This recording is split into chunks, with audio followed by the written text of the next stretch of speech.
আসসালামু আলাইকুম প্রিয় শিক্ষার্থীরা, আমি শিরিন সুলতানা। আজকে নতুন একটি পর্ব নিয়ে আলোচনা করব। এই মুহূর্তে আলোচনা করব নিরীহ বাঙালি এই প্রবন্ধটিতে আসা থেকে অনুধাবনমূলক কিছু প্রশ্ন নিয়ে। চলো, এই অনুধাবনমূলক প্রশ্নে 1 থেকে 5 পর্যন্ত সাজানো হয়েছে, সেটা নিয়ে আমরা একটু গুরুত্বপূর্ণভাবে আলোচনা করি। আমাদের এখানে কি বলেছে? আমাদের এখানে লেখক অপেক্ষা লেখিকার সংখ্যা বেশি। বুঝিয়ে লেখো। লেখক অপেক্ষা লেখিকার সংখ্যা বেশি কিভাবে? আমাদের কাব্যে করুণ রসের প্রাধান্য থাকায় লেখিকা প্রশ্নোক্ত উক্তিটি করেছেন। নিরীহ বাঙালি প্রবন্ধে লেখিকা সব বাঙালিকে কবি হিসেবে দেখেছেন।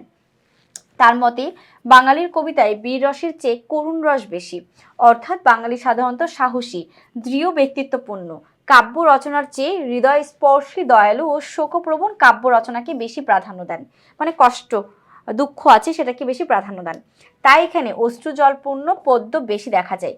এই কারণে লেখিকা বলেছেন আমাদের এখানে লেখক অপেক্ষা লেখিকার সংখ্যা বেশি। ওকে, আমরা 1 নাম্বার শেষ করলাম। এবার আমরা 2 নাম্বার দেখব। 2 নাম্বার কি আছে? আমরা কোমলাঙ্গ, তাহারা কোমলাঙ্গী, কথাটির ভাবার্থ ব্যাখ্যা করো। মানে আমরা কোমল আর তারা কোমলের বেশি বা অর্ধাঙ্গী। আমরা কোমলাঙ্গ, তাহারা কোমলাঙ্গী এই পঙ্ক্তির মাধ্যমে লেখিকা বাঙালি ও স্ত্রীলোকদের নির্দেশ করেছেন। বাঙালি পুরুষরা সাধারণত পরিশ্রম বিমুখ, মানে কাজ করতে পছন্দ করে না। তারা কঠোর শ্রম করতে অনিচ্ছুক এবং সহজ উপায়ে কিংবা ফাঁকি দিয়ে কাজ সম্পন্ন করতে বেশি আগ্রহী। যেসব কাজে অধিক শারীরিক পরিশ্রম প্রয়োজন সেসব পেশায় তারা যুক্ত হতে চায় না। তারা রৌদ্রের মধ্যে মাঠে গিয়ে ফসলের তদারকি করে না, এমনকি অধ্যাবসায়ের মাধ্যমে বিদ্যা অর্জন করতে অনাগ্রহী। মানে বেশি পড়াশোনা করতেও তারা চায় না। এই জন্য লেখিকা বাঙালি পুরুষদের কোমলাঙ্গ বলে অভিহিত করেছেন। বাঙালি পুরুষদেরকে তিনি এই জন্য কোমল বলেছেন। সাধারণভাবে পুরুষকে অর্ধাঙ্গী এবং স্ত্রীলোককে অর্ধাঙ্গী বলা হয়। এই ধারণার ভিত্তিতে লেখিকা বাঙালি পুরুষকে কোমলাঙ্গ এবং স্ত্রীলোককে কোমলাঙ্গী নামে উল্লেখ করেছেন। আশা করি বুঝতে পেরেছ। এবার আমরা 13 নম্বর দেখব। রোকেয়া ভারত 13 না 3 নম্বর প্রশ্ন, এটা হচ্ছে আমাদের 3 নম্বর প্রশ্ন। রোকেয়া ভারতবর্ষ বাঙালিকে কিভাবে তুলনা করেছেন? বাঙালিকে ভারতবর্ষের বৈঠকখানা, মানে বসার জায়গা, এবং ভারতবর্ষকে ইংরেজি ধরনের অট্টালিকার সঙ্গে তুলনা করেছেন। যদি একটা ভারতবর্ষ পুরা বাড়ি হয়, অট্টালিকা মানে বিল্ডিং বা বাড়ি, সেই বাড়ির বাঙালি হচ্ছে বসার জায়গা।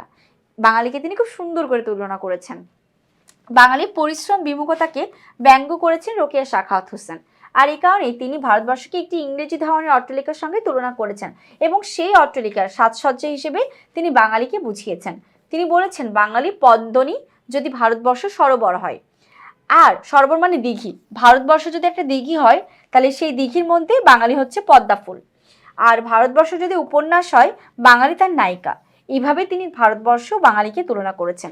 বাঙালি সাজপ্রিয়তা পছন্দ করে, সেজন্য বাঙালিকে কিছু ব্যঙ্গভাবে এইভাবে তুলনা করেছেন, কখনো নায়িকা হিসেবে, কখনো পদ্মনী হিসেবে, কখনো বা বৈঠকখানা হিসেবে।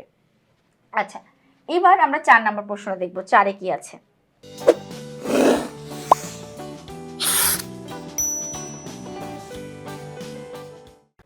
যদি ভারতবর্ষকে একখানা উপন্যাস মনে করেন তবে বাঙালি তাহার নায়িকা। বুঝিয়ে লেখো। উক্তিটি দ্বারা লেখক বা লেখিকা রোকেয়া সাখাওয়াত হোসেন ভারতবর্ষের অন্যান্য জাতির তুলনায় বাঙালির কোমলতা, শ্রমী বিমুখতা এবং পরনির্ভরশীলতাকে ব্যঙ্গাত্মকভাবে ফুটিয়ে তুলেছেন। একটি উপন্যাসের নায়িকা সাধারণত কোমল, সুকুমার এবং অন্যের দ্বারা রক্ষিত বা চলিত হয়ে থাকে। লেখক ভারতবর্ষকে একটি বিশাল উপন্যাসের সাথে তুলনা করে বাঙালিকে তার নায়িকার আসনে বসিয়েছেন, কারণ বাঙালি চরিত্রের নায়িকা সুলভ নমনীয়তা ও আলস্য বিদ্যমান। বাঙালি জাতি হিসেবে শান্ত, নিরীহ। তারা কঠোর পরিশ্রম বা বীরত্বপূর্ণ কাজের চেয়ে বিলাসবহুল ও ঝুঁকিহীন জীবন বেশি পছন্দ করে। বাঙালির এই অকর্মণ্যতা, স্থিরতা, ভীরতা এবং তেজহীন স্বভাবকে নির্দেশ করতে লেখক তাদের ভারতবর্ষের উপন্যাসের নায়িকা বলে অভিহিত করেছেন। তো আমরা এটা বিষয়ে ক্লিয়ার হলাম।